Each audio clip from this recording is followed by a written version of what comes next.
눕지 않고 앉은 상태에서 수행을 이렇게 몇십 년 하신 분들도 저는 못할 것 같은데 그런 분들이 있으시다고 얘기하더라고요. 왜 그렇게 하냐면 자기를 부인하기 위해서.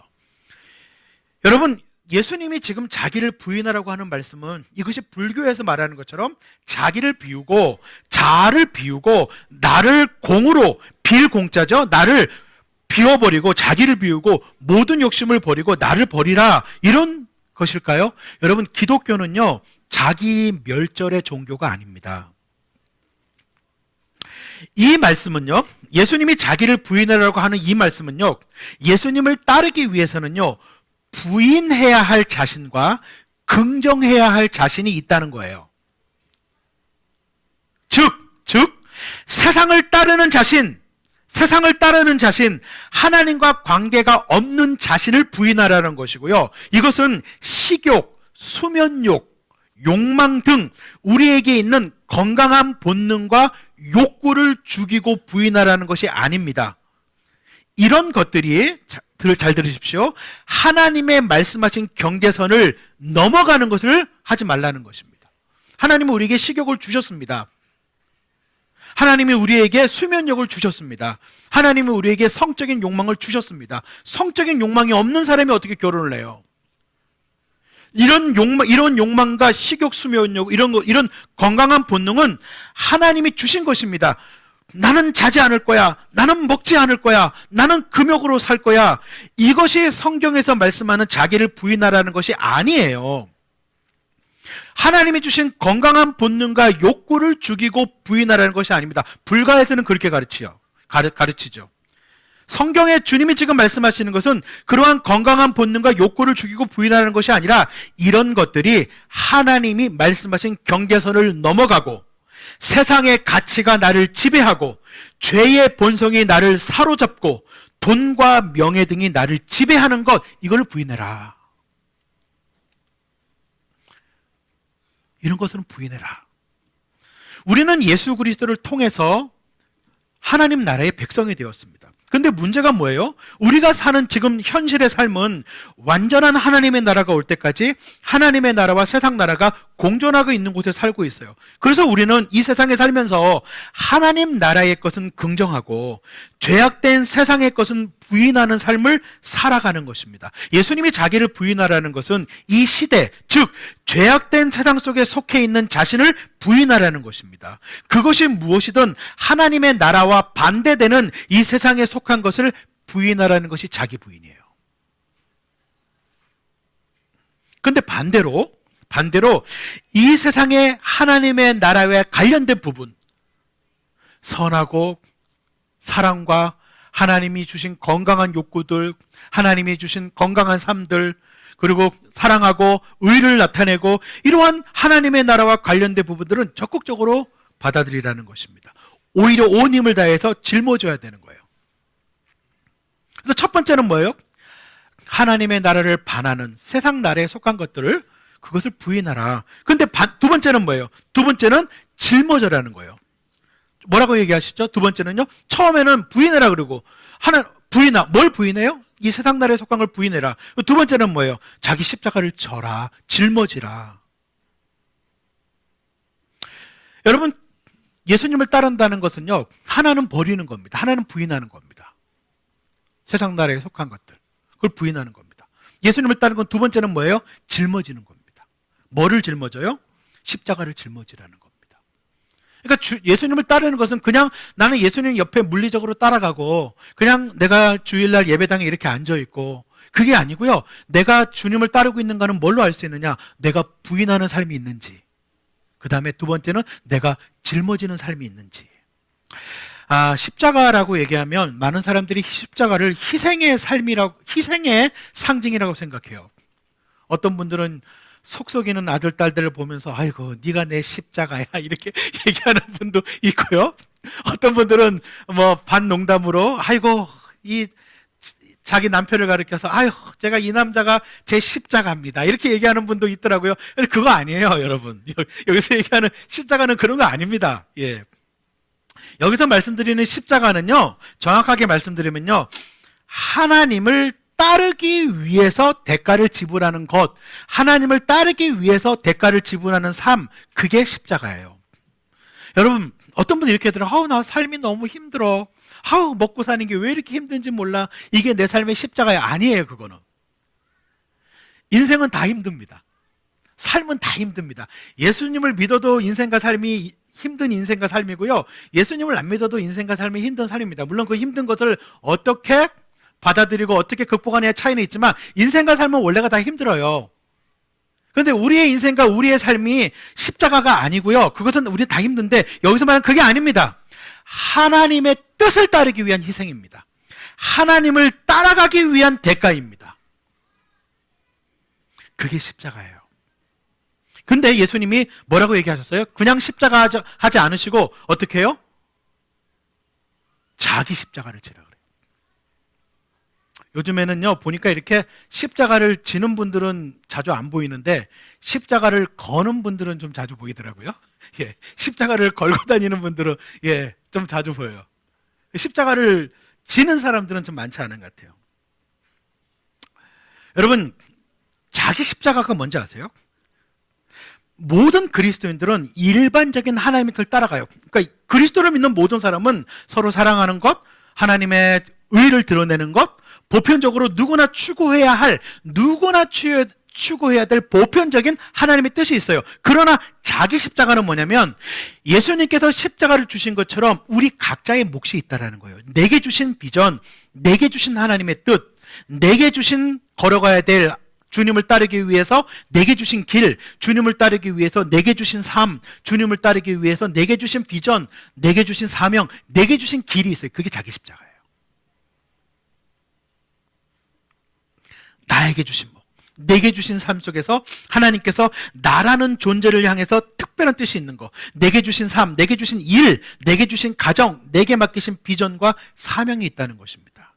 그것을 위해 걸어가면서 겪게 되는 희생, 그것을 따르기 위해서 치러야 될 대가, 이게 바로 자기 십자가입니다.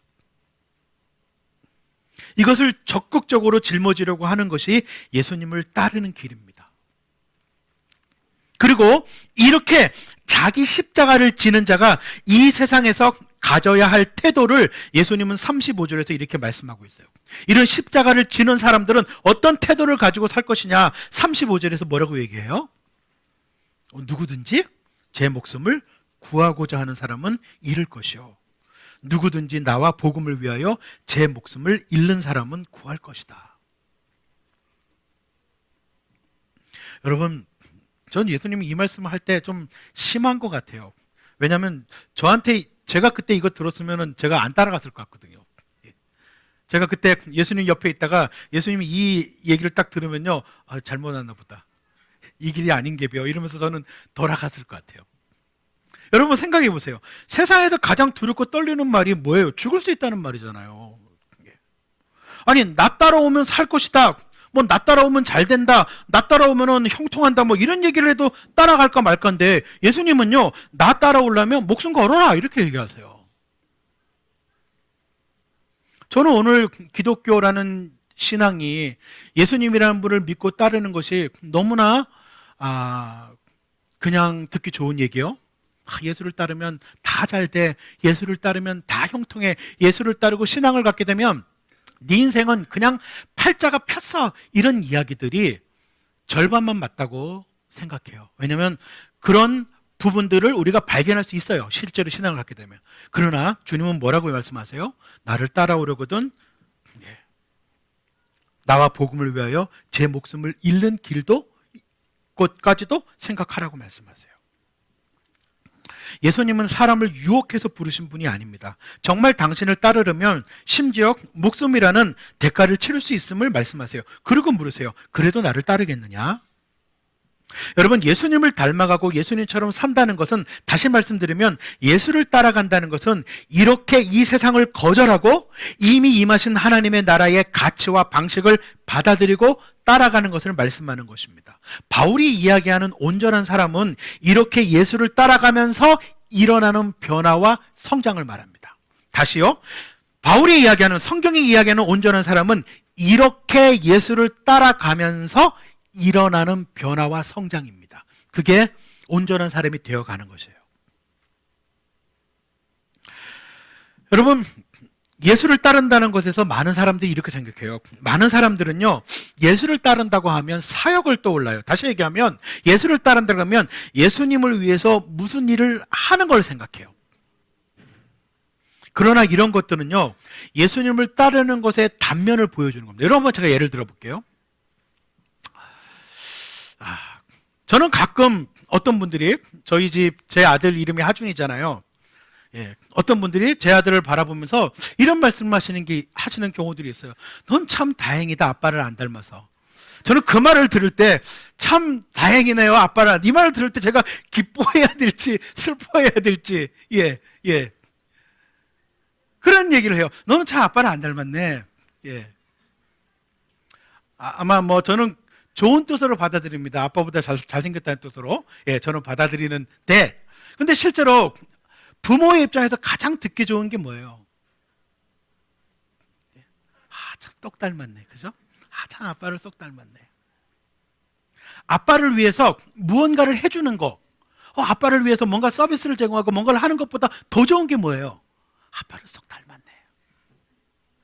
근데 우리는 우리가 완벽하지 않으니까, 우리가 완전하지 않잖아요. 그러니까 우리 마음에 어떤 마음이 있어요? 내 자식은 나를 안 닮았으면, 내 딸은 나를 안 닮았으면, 거울 앞에 서서 내 코를 보면서 제발 얘가 내 코는 안 닮아야 되는데, 뭐 이런 생각 우리는 하잖아요. 왜요? 우리가 완벽하지 않으니까. 근데 만약에 하나님은 완벽하시잖아요. 하나님은 완전하시잖아요. 흠이 없는 분이잖아요. 그분이 우리를 볼 때 어떤 마음이겠어요? 얘가 나를 쏙 닮았으면, 얘가 나를 쏙 빼닮았으면, 얘가 나를 위해서 뭐를 이렇게 해주고 구두를 닦아드리고 뭐 이렇게 하는 것보다 더 좋은 게 뭐예요? 얘가 나를 쏙 닮았으면. 그게 기독교에서 예수님을 따른다는 것의 가장 기본이에요. 그리스도인의 삶의 목적은, 그리스도인의 인생의 목적은, 그리스도인의 신앙의 목적은 예수를 닮는 게 기본입니다. 그게 본질입니다. 예수를 위해서 무엇을 하느냐보다 더 중요한 게 뭐냐면 예수를 닮는 거예요. 흔히 우리가 하는 말이 doing이 아니고 being이 되는 거예요. 근데 오늘날 많은 사람들은 빙이 되는 것에 대한 관심이 없고 예수를 위해서 doing하는 것에 관심이 많아요. 뭘 해야 돼요? 뭘 해야 돼요? 여러분, 우리 교회 다양한 봉사를 하면서 우리 교회가 이렇게 모임을 하잖아요. 여러분, 설거지를 하면서 음식을 만들면서 청소를 하면서 뭐를 하면서 그 일 자체도 소중하지만 그 일을 통해서 예수님을 닮아가셨으면 좋겠어요. 여러분, 뭔가 의자를 옮기면서 의자를 옮기는 일도 아름답죠. 근데 그 일을 통해서 예수를 닮아갔으면 좋겠어요. 얼마나 많은 사람들이 주님의 일을 하다가 싸워요. 저는 되게 이상한 게요, 주님의 일을 하다가 싸워요. 그리고 더 웃기는 건 뭔지 아세요? 주님의 일을 하다가 주님과 멀어져요. 이상하죠? 주님의 일을 하면 어떻게 해야 돼요? 주님과 더 가까워져야 되는데 주님의 일을 하면서 주님과 멀어져요. 주님의 일을 하면서 상처가 나고요, 주님의 일을 하면서 인격이 망가지고요, 주님의 일을 하면서 내면 세계가 무너지고요, 주님의 일을 하면서 관계가 깨어져요. 이게 아니에요, 주님이 원하는 건. 주님의 일을 하는데 시험에 든다, 주님의 일을 하는데 내 내면이 망가진다, 주님의 일을 하는데 주변 사람들과 관계가 잘못되어져 간다. 그럼 정신 차려야 돼요. 이거 아닌데? 이거 주님이 원하는 게 아닌데? 이게 지금 내가 올바로 가고 있는 게 아니구나. 이거를 빨리 아셔야 돼요. 주님이 원하시는 것은 주님을 닮는 겁니다. 우리가 무언가를 하기 이전에 무언가를 닮는 거예요. 근데 정말로 닮으면 흘러나오는 거죠. 무언가를 하는 게 아니고 정말 닮으면, 아버지를 닮으면 아버지 행동이 흘러나오잖아요. 아버지를 닮으면 아버지 습관이 흘러나오잖아요. 아버지를 닮으면 아버지 표정이 흘러나오잖아요. 아버지를 닮으면 아버지가 하는 행동이 나오잖아요. 그렇게 나오는 거죠. 그러니까 being이 doing을 만들어내는 것이에요. 그런데 그렇게 닮을 때 우리가 예수를 닮아가는 것의 시작이 뭐냐? 여러분, 예수를 닮아가는 시작은 바로 내가 그리스도 안에 속해 있느냐부터 시작하셔야 돼요. 여러분, 죄송하지만 여러분 가운데 아직 예수님을 정말로 받아들이고 예수님을 나의 주님으로, 예수님을 진짜 내 인생의 왕으로, 주인으로, 그분을 나의 구주로 정말로 전인격으로 받아들이지 않았다면 그분을 닮는 건 불가능해요. 내 아버지를 닮는 거지 남의 아버지를 닮는 게 아니에요. 시작이 뭐예요? 그리스도가 내 안에 속해 있느냐가 시작이에요. 우리가 예수님을 통해서 구원을 받으면, 하나님의 나라에 들어가면 우리는 하나님과 특별한 관계를 맺게 됩니다. 그리고 하나님의 영광을 예수 그리스도를 통해서 우리에게 주셨다는 것이에요. 이것은 예수 그리스도를 통해서 우리가 하나님을 알아갈 수 있게 해주신다는 의미입니다. 그러니까 여러분, 예수를 믿게 되어지면 어떻게 되는 거예요? 예수를 믿게 되면 첫 번째가 뭐예요? 하나님과의 관계에 새로운 변화가 일어납니다. 몰랐던 하나님을 알게 되고, 몰랐던 하나님을 닮게 되어지고, 몰랐던 하나님을 알아가는, 여러분 이게 얼마나 놀라워요. 여러분 이게 얼마나 놀라운 거예요. 인간이 어떻게 신과 교제해요?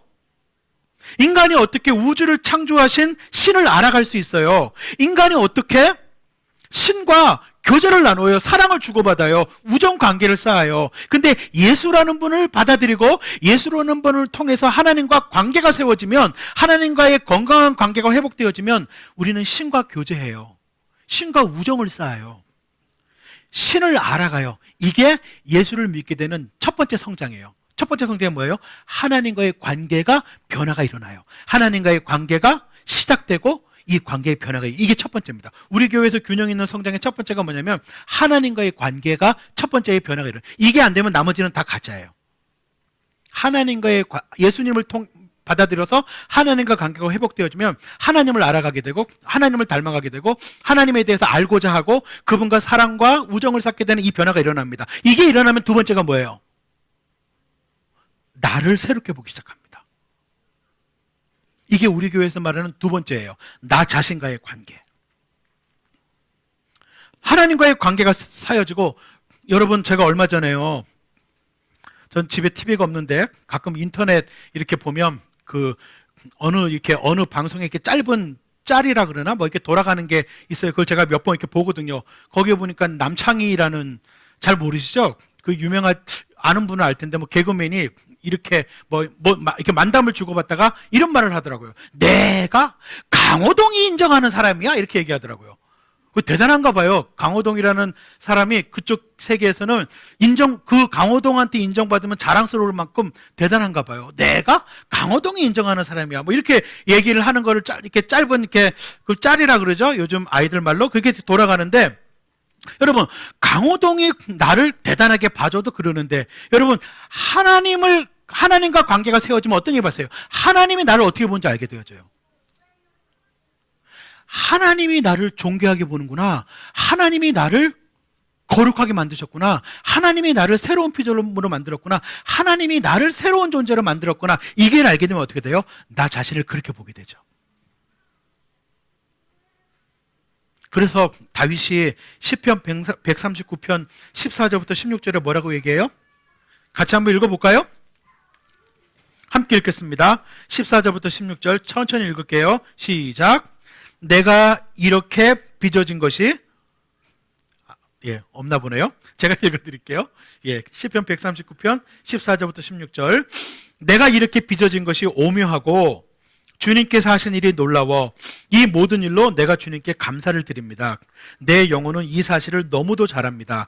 은밀한 곳에서 나를 지으셨고 땅속 깊은 곳 같은 저 모태에서 나를 조립하셨으니 내 뼈 하나하나도 주님 앞에서는 숨길 수 없습니다. 나의 형질이 갖추어지기도 전부터 주님께서는 나를 보고 계셨으며 나에게 정하여진 날들이 아직 시작도 되기 전에 이미 주님의 책에 다 기록되었습니다. 그래서 뭐예요? 하나님과의 건강한 관계는 두 번째 어떻게 해요? 나 자신에 대한 건강한 관계를 만들어내요. 그러니까 예수를 잘 믿으면 어떻게 돼야 돼요? 나 자신에 대한 건강한 관계가 회복되어져야 돼요. 열등감, 낮은 자존감, 비교의식, 나 자신을 사랑하지 못하고 나 자신을 받아주지 못하는 내가 나 자신을 사랑하게 되고 받아주게 되고 존귀하게 보게 되고, 이게 예수를 잘 믿는 거예요. 두 번째. 세 번째는 뭐예요? 공동체와의 관계.